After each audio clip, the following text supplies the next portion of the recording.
Welcome back to the Ivy Unleashed podcast. Today we have a treat. We've got a badass, tatted mom, businesswoman, athlete, you name it. We've got Michelle Berman-Mikel in the house. Welcome to Ivy Unleashed. Oh my gosh. Well, what an introduction. I feel like, whoa, how do I say thank you for that one? But yes, thanks for having me. I'm very excited to be here. Of course. Well, you are a badass. I mean, Brooke and I, we met you at Renee Rodriguez's event where most people were like in mortgage and real estate. And it didn't matter though. Like we all cried and broke down and had to do things that really challenged us. And to stand in front of people anywhere is a vulnerable thing to do. And we heard a lot of your story and about your business. And so, the people listening, they might not know you. And we want you to tell them a bit about what you do, who you are, and anything you want to share. Fill them in. Yeah, well, first of all, just thank you, ladies. I love spending time with you guys. I think the vulnerability of something like Amplify is so powerful. And you realize that we really are all very similar in life, not just in personal life, but in business, right? We're all going through very similar struggles and needing each other to create strategies for how we operate. So I just adore both of you. But for those of you guys who don't know me, my name is Michelle Berman-Mikel, and my superpower is teaching people how to use leverage. So I teach real estate agents and mortgage professionals and really any entrepreneur whatsoever. It doesn't really matter what industry you're in, how to understand the power of leverage through the art of active prospecting on Instagram. So it is a very unique take on the world of how we use social media. I think a lot of times people are using it as a passive prospecting tool, meaning they're just posting and waiting and they're kind of unsure why it's not working. And the calls I take daily are people saying, I had no idea that this was even a thing. I thought I was getting engagement, or I thought I was giving it and realized I wasn't. So on the business side, that's me. But on the personal side, I have a 3-year-old. His name is Knox. He is the best thing of all time. And I am married to a former Special Forces guy. He is currently the strength and conditioning coach for the Special Forces crew here at Fort Campbell in Clarksville, Tennessee. We run a lot. I don't run quite like you, but I just finished my second half marathon, have a third one coming up in November. My husband is currently training to qualify for Boston. And we do a lot of fitness in our house. So I also CrossFit very regularly. And I was a competitive swimmer for 20 plus years before that. So fitness is our love language in our home. And you can tell when somebody needs to work out when they're really cranky. So it's pretty obvious. What my favorite thing in the world is, and I know you girls know this, is small hole in the wall coffee shops. I love a good latte and I love all the fancy flavors. So that's kind of my favorite thing, aside from being a mom and being a wife. I love it. And, Michelle, when I think about you, I think about peak performance. Like that is something that all three of us connect on, is like optimizing, getting the most, squeezing the juice. How can we get more, feel better, be a better mother, be a better entrepreneur? And there's two sides of that. There's the side that people see on social media of it's all bells and whistles. And then there's what is it actually like in the unseen hours, the behind the scenes when it comes to our mental health, that peak performance. There is two sides of it, I believe. And that's really what I want to dive in today is, how are you juggling all of this, right? Being an entrepreneur, what you're doing for work, you are helping people, and that's giving away energy. And so when it comes to your mental health, this is a mental health podcast. How are you taking care of you? So throughout the years of your business, I'm curious how that's transformed to maybe where you started to now. I think it's changed a ton. I mean, I think back in the day, I'm about to celebrate 10 years officially in November, and I'm only 34, so I have the goosebumps, guys. Oh, that was like, whoa. Already doing my job. But I think 10 years ago, I was 24, didn't really know what I was doing. I just knew that corporate America was not where I needed to be. It didn't feel right to me. And I graduated from college and very candidly remember telling my dad, I have a voice. I'm not really sure what it is, but I know I have it and I just got to figure it out. And fast forward a few years after graduating, I quit the company that I was working for. And I walked into like the not social security office, but like the courthouse type where you incorporate yourself and you pay the $57 to have your business name published. And I was like, I barely even have $57, but here you go. And I just made that commitment to myself. And I think right in that very moment, the biggest takeaway for me then moving into today, or fast forward, if you were to think about this thought and then fast forward, was there is no backdoor, there is no second option, there's no plan B, there's no like, hey, if this doesn't work out, I'll just, put my resume back on LinkedIn and call it good. Now, and I don't think that being an employee is a bad thing in any way. I just knew for me that it wasn't the right role for me, but that was a very big, very scary decision at 24 years old. Now fast forward to today, being 34, I would say the scariness hasn't gone away. The level of it's scary is no different. I think that the core difference though is I know who I am. I'm very confident in what I do and how I deliver it. And even though we are in a commission-based like we're commission-based, right? Like in the sense of if I don't go sell something, we don't make money. The level of confidence that I have knowing that I'm doing exactly what I was put on this planet and that God created me to do is such a powerful release for me of just kind of, I'm at peace with all of it. I know that. Now on the mental health side, I think that this is a really cool conversation to have. Quite honestly, being married to who I'm married to, we have a lot of structure in our life, which is a good thing, but sometimes it's a bad thing. And we can maybe talk about that too. But on the good side, I get up at 4:15 every morning. I'm in front of my computer after making coffee for my husband and I by about 4:45. I spend at least a minimum of 15 to 20 pages worth of reading in a self-development book every single morning. Ironically, I'm actually right in the middle of reading Amplify Your Influence for the second time because I wanted to start it before AmCon, and then now I'm about to finish it after AmCon. But I think I'm 7 books in this year, and I have 4 more that I actually got at AmCon that my goal is to finish all of them before the end of the year. So, but I commit to 15 pages because to me, those 15 pages, I'm fully disconnected from everything. The to-do list that's in front of me can wait because if I'm not better, then how can I be better in other areas, or how if I don't give myself the opportunity to feel better about where I'm going. And a lot of the times the self-development books, like reading Amplify Your Influence, for example, it's very reaffirming or assuring that I am doing exactly what I should be doing. So that's one thing. But you know what? And I'm sorry to go on this tangent, but I had my biggest one. I had my biggest, fullest, holy crap, smacked me in the face. I call them God moments in my world as it relates to mental health actually on Monday. So just a couple days ago from when we're recording this, one of my best girlfriends owns the CrossFit gym that I go to. And we went and we had coffee afterwards. And I just looked at her and I was like, oh my gosh, Candace, I know I just had this thought and I have to share it with you. And CrossFit, or like fitness, right? Going to the gym and running, or going to the gym and doing CrossFit, is where I don't have to be Michelle with all of the accolades, or Michelle with all of the titles, or Michelle the CEO, Michelle the this person, national speaker, yada yada, right? I'm just Michelle that loves to work out and loves to run.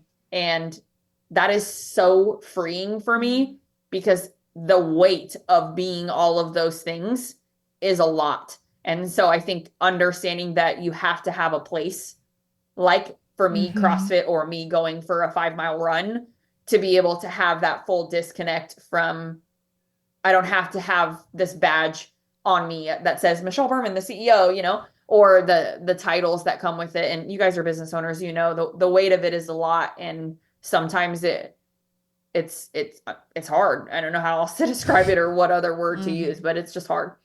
Yeah. And when we think of you, like Brooke said, peak performer, I mean, what you just described is going 100 miles an hour from 4:15. Even when you're taking care of your mental health, you're still going, you're learning, you're working out. So thinking about when you rejuvenate, right? Where it's not 100, like, do you ever have times where you're just chilling and you're not going 100 miles an hour? And how do you kind of compartmentalize that? Like, how do you transition from this badass businesswoman to, oh, I've got this little boy, or it's time to rest? What's that like for you? It's a really good question. And another very recent realization for me is rest, right? I don't even know how to spell it, I think, half the time, but the word rest really has felt important to me in the last few weeks, especially as we were talking offline, like, what's going on for me internally right now is really incredible. as an organization. The work that I've put in over the last many, many years is really coming to fruition. But the word rest is something that I really want to give you a tactical play-by-play of what that looks like for me, because I think somebody else needs to hear this. If somebody reschedules a call, which we have, I mean, if you look at our calendar, like this week alone, I have 14 1-hour private coaching sessions, 2 webinars, 2 podcasts that I have to go on. I don't even know how many sales calls, probably close to 10. If you do that math, you're like, holy crap, how do you have time for anything? Well, where the rest piece comes into play is if somebody reschedules the call, I don't refill it. And that's a big unlock for me over the last, I would honestly say 30 days. Because it happens all the time. People have to reschedule, things happen, kids sick, this happens. I got a meeting I got pulled into, especially when you're dealing with, owners of real estate companies that have, 600 offices, like their calendars get messed up. And the reality is I'm probably pretty small on their totem pole. And even just things like going and having coffee with a girlfriend, like those things sometimes get rescheduled because of other things. So what I have committed to is when that happens, I'm not refilling it. So for example, tomorrow I have 2 1-hour calls scheduled in the afternoon. My dad flies in to come into town for my son's 3rd birthday party on over the weekend. And I had 2 calls. So I told my dad, I was like, Dad, you literally have to like beeline off the airplane because I need to get home to get on these calls. And my dad is 70, mind you. So like beeline is very relative, but when it's funny because when I put that into existence or like spoke it in a text message to my dad, literally 20 minutes later, one of the 2 calls rescheduled and asked to move it to Friday. And I'm not available Friday because of my son's birthday party. So I'm actually taking Friday off. And I was like, got to reschedule it. We got to move it, but I'm not going to go to the list of all of the other people that are on my to-do list or my hit parade, if you will, quote unquote, of like, hey, I want to talk to this person, or hey, I need to send this person a message. I'm just going to leave it be. And leaving it be, I believe that those are little moments that God is saying like, hey, you're good. You're doing exactly what you need to be doing, but I'm giving you rest.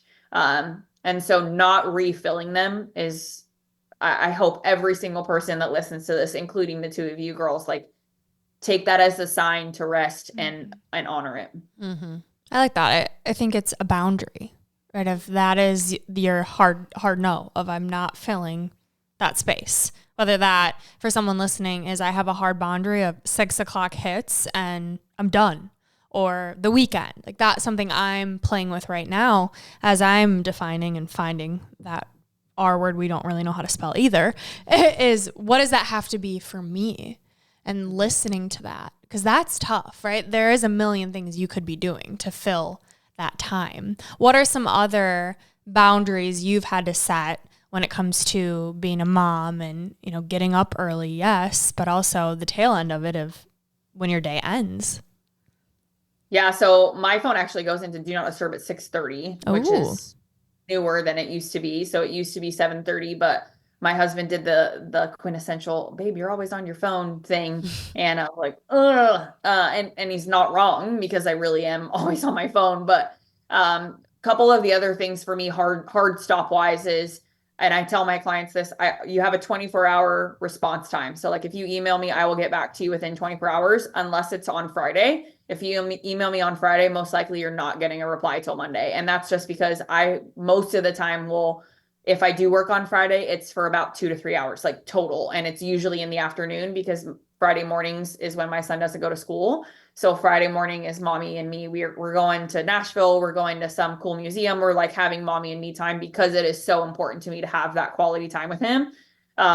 So that's one big one. But I'll tell them, like, if you email me on Friday, most likely you're not going to hear back from me until Monday. But I promise you, you will get back to me, or I will get back to you, first thing Monday morning. And that's a promise to you. And none of them ever care. And a couple of them will say, well, you're so lucky you're not in mortgage because there's no way I could do that. And I'm like, well, not sorry. But that's a big one. And that kind of funnels into how I structure the rest of my week. So I think the other big one too, I'll tell people is if you email me a bunch of questions about something that we're going through or doing in coaching, I'm not going to respond to that until my golden hours. So my golden hours is that 4:15 to 6:30 time frame. That's where I do all my admin emails. That's where I return all my coaching client question emails right as they're going through homework I've given them. So that's that structured time. So if you email me at 2 o'clock, most likely I'm on Zoom.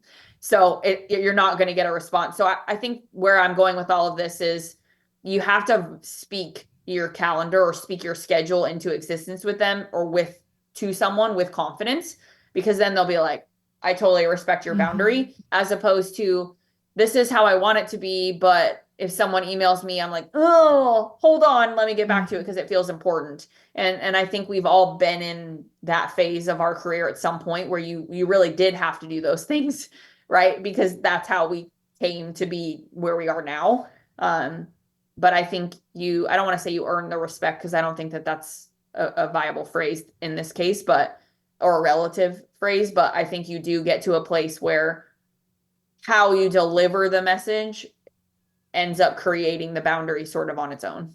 Yeah. And people respect it. When I keep thinking too, like not everybody that listens is an entrepreneur, but in any aspect of your life, like this time, how you're spending it is your life, right? And it requires a mindset and an ability to be present in what you're doing.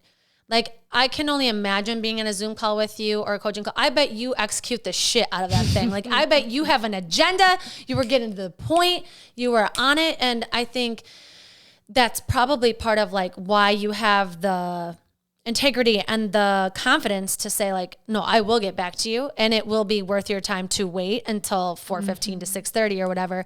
But I feel like, stay-at-home moms or just people in the corporate world or anything, like, you could work 24/7. You could do things 24/7 and still have stuff to do. And I think it requires a mindset of being able to shift to the next thing. So do you have any tips on the transition period? I know a lot of people that are like you that are like type A, go-getter, like I'm getting straight to the point and I'm delivering a ton of value, but then I got to switch to this business shark into like mommy and me time. Like, how is that transition for you? Like, how do you manage that? If I'm honest with you, and I know, we spoke about being very honest and candid, and I'll tell you that is the hardest thing for me. That right now, especially with a 3-year-old who loves his mama and loves our time together, and he's getting to the point where now we're building Lego sets together. I'm like, how do you even know how to do this? This is insane. But we're just doing things that require me to be fully present to really experience with him.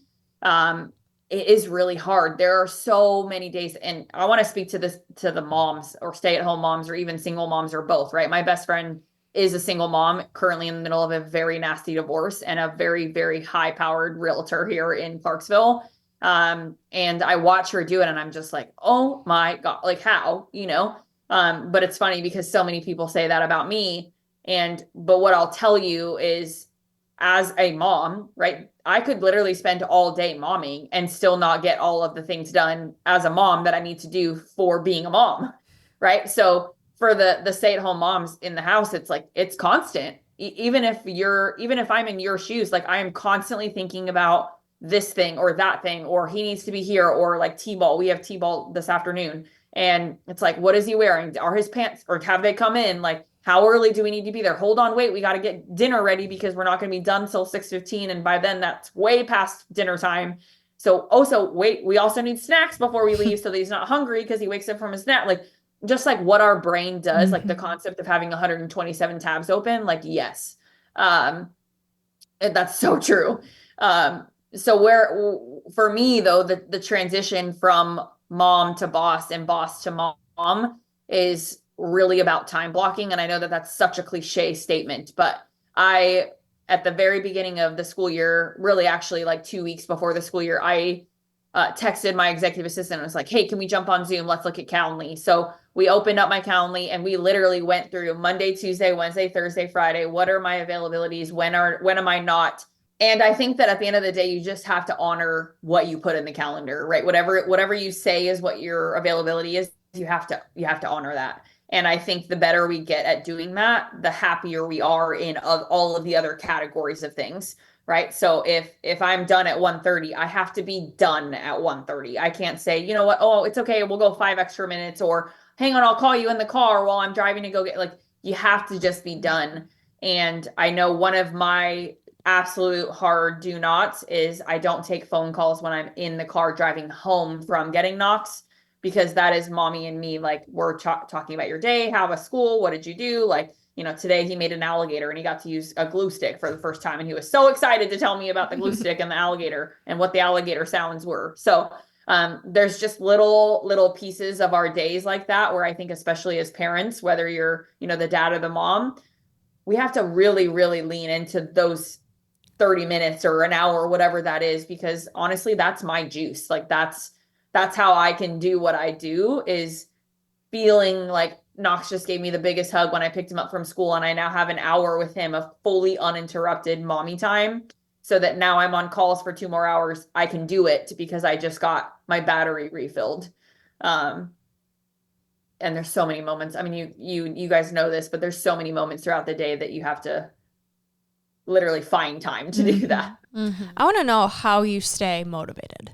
4:15, alarm goes off, long ass day ahead of you. I don't have an alarm. We just wake up now at this point. And even on the weekends, I'm awake before 5 every weekend, like even on Saturday and Sunday, because my body clock is just, I'm awake. What time are you going to bed? We put Knox down at 7:30, and then we're usually fully asleep by about 7:50. Wow. Okay. So you're getting sleep. Yeah. So I still get, I have my Garmin, and I track all my sleep and my HRV and all of that. And I still get, well over 8 hours, anywhere between 8 hours and 10 minutes and 8 hours and 25 minutes a night. You are so regimented. You are married to the right person. I want to talk about this special forces dude because, what's his first name? Dave, thank you for your service. And I can't imagine being married to someone who he's probably very like productivity, diligent, let's go, push the body. I know he does races. I know you do races. And so what's your mindset about productivity? Like, are you hard on yourself if you don't like execute to this, like what you're capable of? Cause I struggle with that myself, where I'm like, oh my gosh, what did I even do today? But the list is always a million miles long of things that I don't even get paid to do that I have to do. And so what's that like for your mindset on productivity? Like, do you struggle with, like, are you hard on yourself? Is he hard on himself? Dave and I we're very much cut from the same cloth as far as that's concerned. I mean, I'm a very high driver person, where I have things I want to get done, but I'm also very spontaneous. So when it comes to like vacations and trips, I don't want to plan. I want to just go. And I think it's because I plan so much throughout the week that I don't want to plan for those things. Even down to like my son's birthday party, my husband's like, did you get this, this, and this? Did you make a list? And I'm like, no, I didn't make a list. No, I'm just winging it. But I have 20 kids coming over to play in my yard on Saturday. Like, I should have a list. But I think the number one thing for me on the motivation side, and, I'll tell you guys a story quickly. I swam for 20 plus years, and you both know that from meeting me at Amplify. And for a very long time, I was in counseling as an adult about this. And one of the biggest issues in my life has always been that I have not felt important to my dad. And my dad is a bankruptcy lawyer. He was in the business for 40 plus years. His retirement party was one of the most attended retirement parties I've literally ever seen. People just from all over the world flew out to be at my dad's party. And it was just the most insane experience to witness how much my dad has done in his career. And I have really struggled with feeling a lack of affirmation from my family, which is, on one hand, you're like, what? How are they not proud of you? And on the other hand, you're like, it doesn't feel like it for me as a human. And I have a sibling that I feel like gets the attention as opposed to my family. And I feel like every time I call them, they're there. And I'm like, what is happening? Like, why do you not want to be here with my family, with my son? And, so I struggle with that daily, like truly that is a daily struggle. And I had this realization not long ago, actually, with Marjorie, who you both also know. And we were talking about this because she struggled with that with her mom from Amplify. You guys remember her story about how she shared all of that. And we really had like a very big heart to heart about it. And what I realized is that for most of my life, honestly, you know, I'm 34 now, so probably 30 of the 34 years of my life, my dad has always asked me one question. And the question has always been, honey, did you do the best you could do today? And where did that start? That originated in swimming. And he was never not at a swimming. He was never not there after every competition, whether that was local or in college when I swam for Rutgers. He was always there, always. And so as far as showing up for me, without question, he was always there. But the, hey, honey, you did a great job and I'm so proud of you, like will never come out of his mouth. It's just not his personality. And what I realized is that my dad's way of showing me affirmation is actually by getting me to find that next year or to find the switch to keep going when I really don't necessarily think I want to. And I remember a mile. So my very last mile I swam ever in my life in college, my senior year. It was really a sad day, right? I realized my career was coming to an end and I knew I wasn't going to go pro because I wasn't quite good enough to do that. And I remember my dad sitting up in the stands, and it was very clear that my dad was fully prepared, ready to go to clock every mile, 100 split, like all the way through. Now, if you're not familiar with the sport of swimming, it's 66 laps in a short course pool. So it's 16 100, 16 four lappers plus a 50 at the end of it. So my dad would backtrack and reverse engineer my 1600s all the way down. So he pretty much knew exactly what my time would be by the end of it before I even finished. And like my dad's just incredible in that way. But I remember him telling me after I got out of the pool, when I ran up to give him a hug afterwards, and my mom was there too. He was like, honey, I knew you weren't going to break 17 minutes, but I will say, like, you were real consistent. And are you happy with that? Do you feel good about it? And I was like, I mean, I didn't know how to answer him, right? Because he's asking me if I'm happy about it. And I'm like, well, I had this goal of breaking 17 minutes. I still PR'd, right? I still had a personal record, but I was just shy of breaking the 17-minute mark, which is like breaking 2 hours and a half marathon, right? It's like that number where you're like, but I remember him then asking me the same question. When I responded to him, he's like, well, did you do the best that you could do today? Was that the best effort you could give in that race? And I was like, son of a dad, stop asking me that question. But the reality is that was the same question he's asked me for 30 plus years of, was that the best that you could do? And I think how that translates into today is I think the same way when it comes to work, right? So if I look at my day, if I look at my to-do list and I say, you know what, that was the best I could do today. I gave every ounce of effort in each of those calls. I was the best version of myself on those coaching calls. I showed up as my true authentic self on a podcast with two amazing ladies like you guys. Like I was a good mom. I got my workout in. I didn't make an excuse not to do that. Like if I can go to bed at the end of every night and genuinely, truly say that I did that, to me, that's a good day. Now, do I go to bed that way every single day? Nope. Right. I have plenty of days where I'm like, didn't do my best today. And I think those days where I don't do my best, and I know that because I have that inner question that I am remembering being asked hundreds and hundreds and hundreds of times, it sort of is the fuel to the fire for the next day. And I think we all have an origin story to some capacity like that. It's just a matter of like, do we have an ability to pull it out of us so that we can find how it correlates to our day to day, if that makes sense.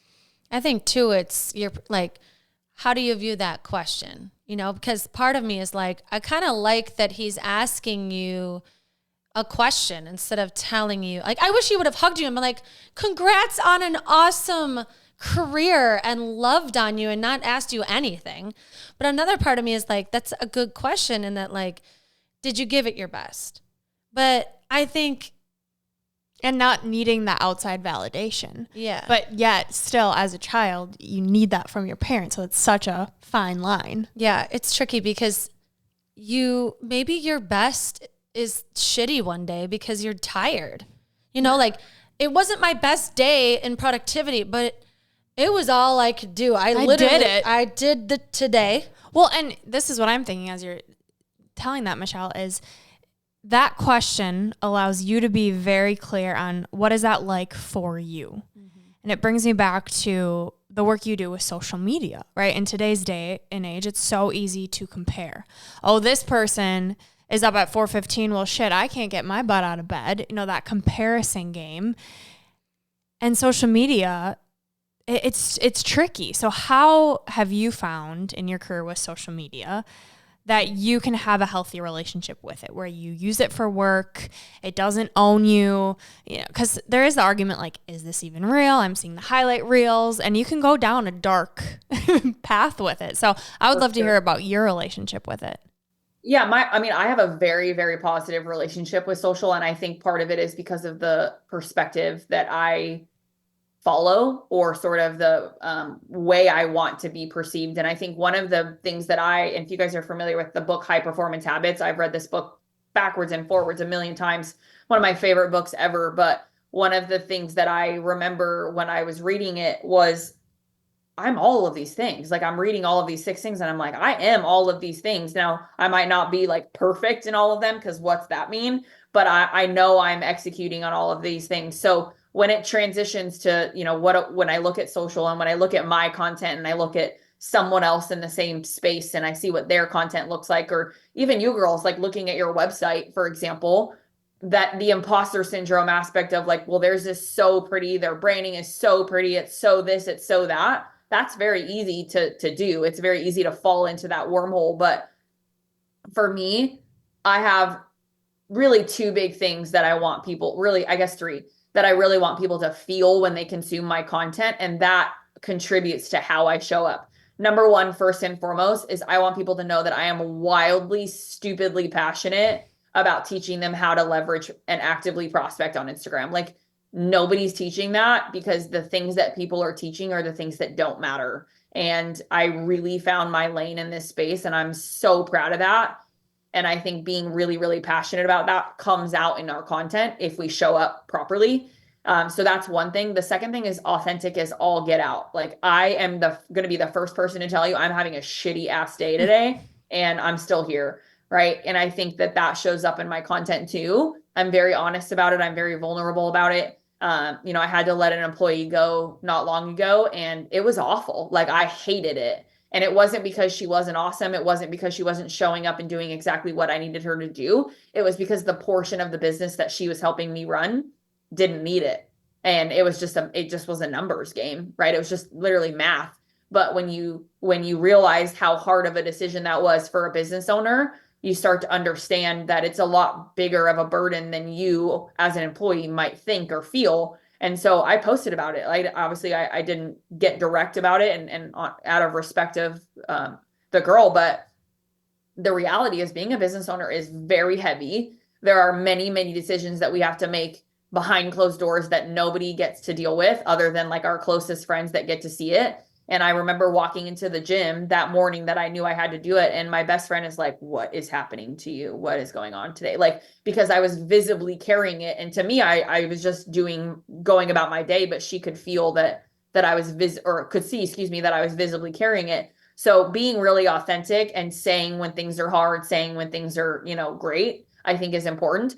But my number one thing that I want people to feel is hope. Like, I really want to make people feel so hopeful about this whole thing, because it's not about vanity metrics. It's not about how many followers you have. It's not about how many likes you are getting. It certainly isn't about how many video views you get, because guess what, guys? That is all purchasable. And 90% of the people that you are looking at thinking, hey, I want to be that person, they have bought them. And I came out of that world prior to launching my company in 2014. I was buying and selling Instagram accounts and flipping them like you would buy and sell real estate. So when I say I came from the world of understanding fake all of these things, it was literally my job to sniff it out in order to make sure that the product or the company that I was helping support had a successful experience with the money that they were giving me or entrusting me with, to be able to create revenue for them. So even so much as, last week when I was at this conference, it's like you have some of these people that are blowing smoke up your butt. And how do I know that? Because I know how to look at their content and see it and actually sniff it out, right? And not everybody is going to have that ability, but there's certainly things you can look for. And maybe that's another episode, but there are things. And so as far as the comparison game, to get to your point and wrap up my thought here, it comes down to one main thing, which is how much money is in my bank account, right? Like, am I okay? Is my family okay? And am I waking up every morning to opportunity, whether that's in my DMs, whether that's in my Facebook Messenger, whether that's an email? And my 600 views, cool. You got 16,000. I got 600. That's still a lot of opportunity for me to create more business for myself. And so I'm not attached to the views. Yeah, cool. Sometimes it feels good when they pop off, because you're like, damn, that was awesome. And I know I'm not buying followers, and I know I'm not buying all of these things. But the reality is, if I go through my emails, if I go through my text messages, if I go through my lead list of who's in my pipeline, like that's how I go to sleep at night. And I think you have to find that place on your own. I don't think someone can teach you how to find it. Yeah. I think of that too. Like, we've had, we'll have our average views are like somewhere between 500 to 1,000, and then some are way more than that and some are less or whatever. But if you actually think about 500 people sitting in a room, and the type of reels that Brooke and I are creating are to uplift you, inspire you, help you be healthier with your mental health or your physical health. I'm like, that's 500 people we just touched and provided value to. Like, to think of 500 people sitting in a room. And so for me, like, how I detach from comparison is that means a lot to me, that I have the ability to create that value. And I hope that it converts to people coming into our community that we pour our hearts and souls into. And it is. And so that's how I view it. I think if you sit and compare, it can just... But I think not only business, right? For any woman listening, it's the lifestyle and what you're posting. And so to have those boundaries around social media, I think about Jen Gottlieb, who's like, I don't scroll. Those things where if you are sensitive to social media, to comparison, what do you need to put in your place so that you protect yourself? Oh, that's a great question. I know obviously you don't struggle with that, but what would your advice be to a business owner who's coaching with you? Yeah. People that are, I mean, let's be clear. I, without question, struggle with this. I just think that the type of human that I am, and maybe have become, is a better way of saying that. I have some pretty tough armor, and I think that that's from a multitude of things. But I mean, there are people who are getting speaking gigs that I'm like, what? How are you getting that? And why did I not get that? Or I know what you speak on because I've seen you speak in real life, and that's not what the world needs right now. That's not what this community needs. And so it frustrates the living crap out of me, honestly. And I'll say something to someone of if you need a speaker, I'd love to, be considered. And then I kind of get the brush off. It's almost like they already have who they want. So it happens all the time. I mean, all the time. And so to say that it's not there, it would be a lie, but I think I just have the armor on it. But as far as the actual actions daily that I take, I focus really on my messages. That's where I focus. And I focus on finding one new person every single day to send a message to that I don't already know. And that's my one thing. That's my one metric that I'm really hyper focused on every single day, because I know that if I do that one thing, that leads to one more thing, which leads to one more thing, aka the compound effect, a very popular book that we've probably all read. But the idea of the compound effect is little micro moments or tiny hinges eventually will swing big doors, in the sense of you do the right thing or good things over a long sustained period of time, and all of a sudden you'll wake up and be like, holy shit, how did I get here? And that's the one thing, or the one person for me. And I've lived by that for since I started Beyond the Method in 2019. One new relationship every single day. And I mean it. And you will wake up even just 365 days from now, from the day you start, and your business will look completely different. Ooh, I like that idea. How do you have the capacity to maintain all those relationships? Build a team. I'm like, because that's great, right? That initial message, but the follow-up, and then the follow-up, and then the follow-up. Yeah, I mean, you have to be follow-up has to be your only game. Follow-up is the most, some of the biggest and best opportunities. And I'll just be candid on this, and he won't listen to this, so I'm sure he won't ever know that I'm saying this, but there's a big real estate company that operates 600 offices across the country, over 6,000 agents that are part of this organization. And I had a meeting with him because he was referred to me from someone else that I have done work from or work with. And he asked me to come speak at his conference. And I said, great, give me the details. When is it?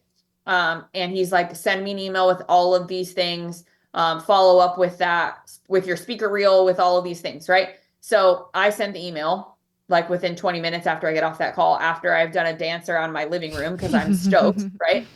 Yes, we still do that even when we're super successful people, right? We have to celebrate our wins.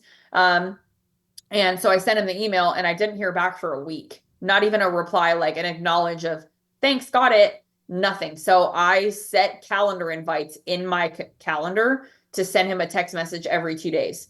On the third text message, he responded.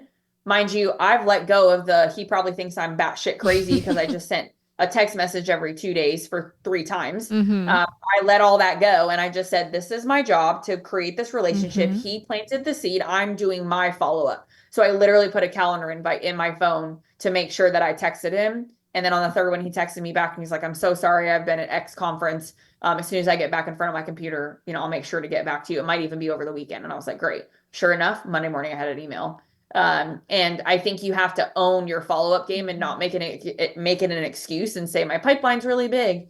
Your pipeline's as big as you make it. And where you put your energy matters, right? I mean, if you look at my calendar, I have like 4 or 5 people I have to text every morning because these are like the follow-ups, and I purposely put it in there, to make sure that happens. Oh, this is so good. You're so full of so much wisdom. And I just keep thinking too of the people who aren't business owners that are getting so much value from this, right? They don't need to be even maybe looking for prospects to follow you. Like I would just to get inspired. And you mentioned hope earlier. And that's exactly what I feel when you speak is, yes, we can do this. Even if it just comes to taking care of yourself and making that a commitment to yourself. So thank you for the work you're doing and for being you. Yeah. Thank you. Yeah, I agree with Brooke too. And I think it's so much like, I keep thinking, on a broad scale, you have this big business and you have a lot going on, but you're really breaking it down to tiny little things that you're following through with. Like this is persistence. This is knowing what you want to do. This is showing up at full capacity that you can and not giving up. And so everything you're talking about that you stand for, especially with the hope, like I feel that in you. And so I just want you to know the authenticity, it is coming through. I know you already know that, but just to hear kind of what that looks like on a tangible level, like it's so wonderful. So if people want to follow you, they want more of you, or they want help with social media, they want to follow a mom entrepreneur, where can people follow you and find you? Berman Media Social is my Instagram. Honestly, if you just type in Michelle Berman-Mikel, it'll pop up too. But Berman Media Social, all one word. And I'm sure you ladies can put that in the show notes. But the best thing you could possibly do is just send me a DM and say you heard me here with Andrea and Brooke. And I love that because I love being able to say to you ladies, hey, this person messaged me.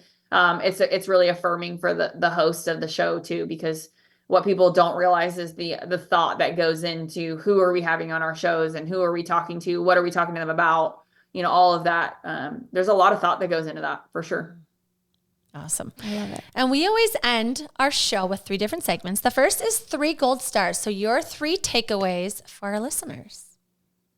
Oh man. Number 1 is like boundaries. What are your boundaries? And I think it's not just in your personal life. I think it's in your business life so that your personal life can be good, right? And I don't know if that's the right word, but the boundaries that you create, whether it's, on our calendar, what's available, what's not available, or our boundaries of, hey, I'm not taking a phone call on my drive home from picking up Knox from school so that him and I can talk and I can hear his cute little voice in the backseat. That I think is the first one. I think the second one for me is that there's been a lot of unlock as far as rest. I think rest is a big phrase that even as parents, if you're on the mom side and you maybe aren't working, like you need rest too, and you need to respect the time that you have or that is made for you to be able to have that time. And that's been huge for me. My cup can stay a lot fuller because of me respecting that. And then thirdly, I think it's just a matter of like the imposter syndrome aspect is never going to go away. Like no matter how successful we are, no matter how much money we're making or how, in full our inbox is, like we're always going to feel to some capacity in this imposter syndrome aspect. I think it's a matter of how we navigate it that makes the biggest difference between where are you and where do you want to go, or where are you and where could you be if you have the ability to figure it out. And I think with that, it's a matter of who you spend your time with, because those people will influence how you manage the imposter syndrome aspect of it. Oh, I love that. Okay, that tees me up perfect for our next segment, Unleashing Ivy. Surprise questions, just some things we're curious about. Okay, my question is, what do you say to yourself when the imposter syndrome kicks in, but for you to keep going? So you're cold messaging these people. What does that look like? It's actually not a cold message if you use leverage. So that's my superpower, is teaching you how to use leverage. It should never come across as a cold message to the person receiving it. Okay, so give me an example. Let's say there's a speaking engagement that I want to get, or there's a podcast I want to get on, but I don't know the owner or the creator of the podcast directly. I spend some time looking at their show, looking at their social, reading, the names of people that they've recently interviewed, topics that they've recently done. And then I'll send them a message and say, let's use Renee as an example, common denominator, right? And let's say Renee was recently on a podcast with this person that I want to get on their show. I'll message the person, hey, person's name. I just wanted to say, I love that you recently interviewed Renee. He's actually someone who I just have so much respect for. I've been to Amplify, I've been to AmpCon. I'm currently in his coaching program. He's been mentoring me for years or months. And also he's actually about to come on my podcast, period. Tab down to the next 2 sentences and say, I would really love the opportunity to jump on a call with you to see if there's some synergy between me and you, to see if I might also be a good fit for your show. And if it makes sense, we can chat about you coming on mine. Nice. I love it. Okay. Leverage, baby. I love it. That's a good word.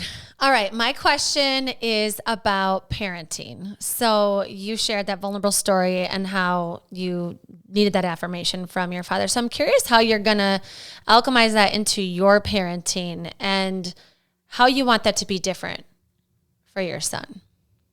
Ooh, that's a big one. And I haven't thought about it at all, really, in that format or in that capacity, because this understanding of the affirmation issue for me has been so new with my dad. What I can tell you when it relates to how I was parented and how I'm parenting, the biggest thing that's made a huge difference for me, and people say this all the time, they're like, Michelle, man, you're so patient with him. Like, you're so patient all the time. How do you, how are you not going off the rails? When he's dropping orange juice all over the floor, or the other one recently was peanut butter was all over my rug. Like, how the frick do you get peanut butter out of a rug? Like, you don't. So I think for me, the can you phrase or could you phrase is a big part of how my husband and I parent.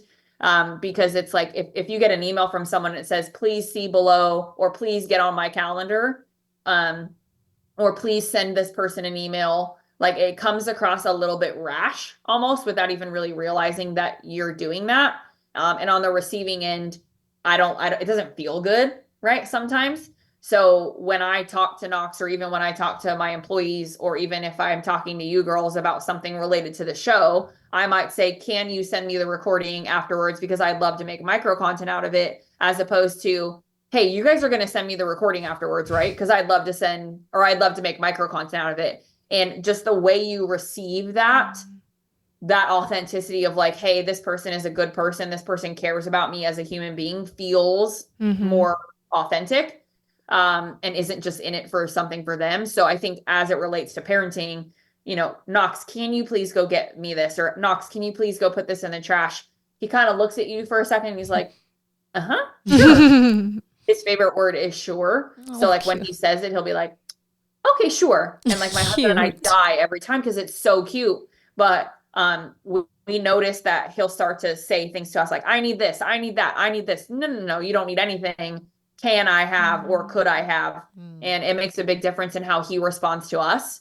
And ultimately how he'll respond to other kids and other, even his teachers, as he continues to go through school. Love that. I love that reframe. Okay, last question, Michelle. If you could go back and tell younger Michelle one thing, what age would you choose and what would you tell her?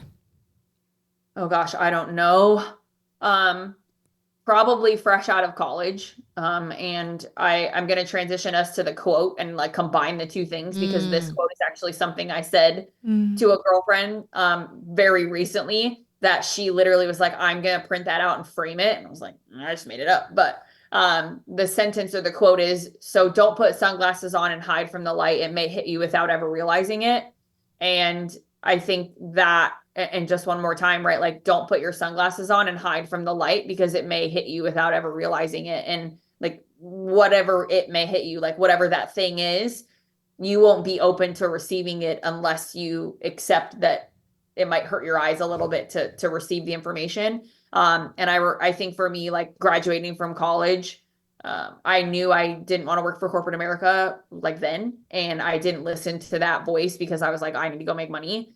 And so I went and made money and hated it. And I wish in that moment that I would have trusted my gut. And I think as I've gotten older, I've gotten really good at trusting my gut.